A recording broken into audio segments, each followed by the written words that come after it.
Hey guys, what's up?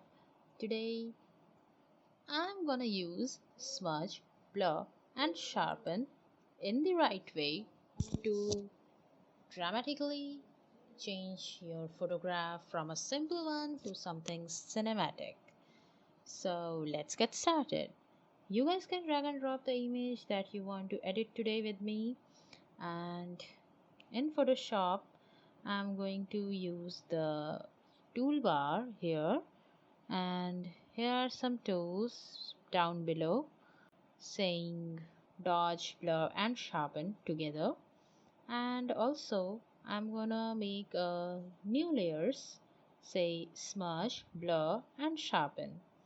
These three layers I'll be working with in three different ways with all the three tools. So rearranging them as blur, smudge, and sharpen. Now let's go to the toolbar. You can see here this either blur or sharpen tool will be there, and this there, then you can see it's blur, sharpen, and smudge. So let's start with the blur tool on the blur layer. With the brush, it gives a brush, and with the you can increase the brush size with right rectangle and decrease it with the low. If I uncheck this sample all layers, this will not sample it from the previous layers. And if I recheck it, you can see that it was doing, if I'm doing it with recheck, it's just placing, tracing and blurring up the edges or the photograph in a new layer, but it's taking the sampling from the previous layer.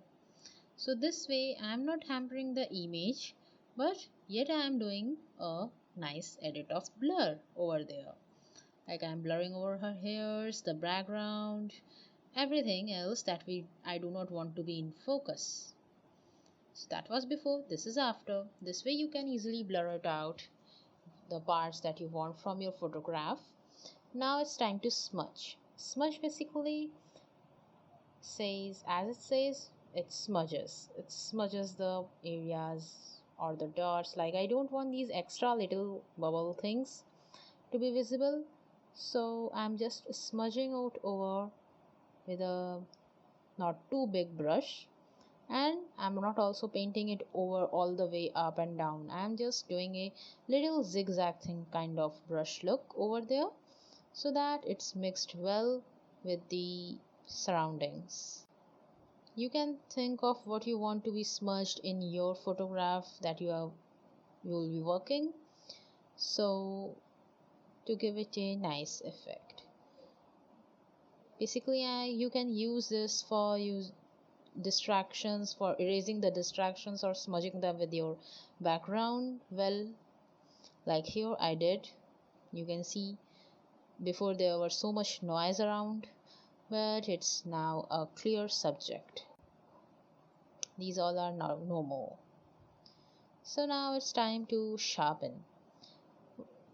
After giving some blur and smudge, I want my subject to be popped out.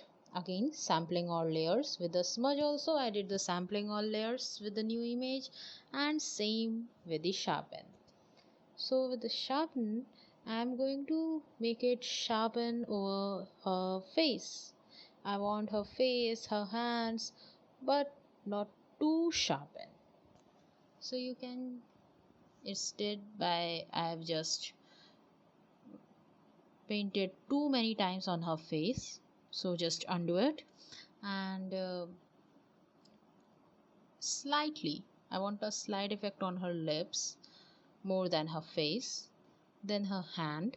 So like that, understand which area of the subject or the photograph you want a sharpen effect, so paint it according to that.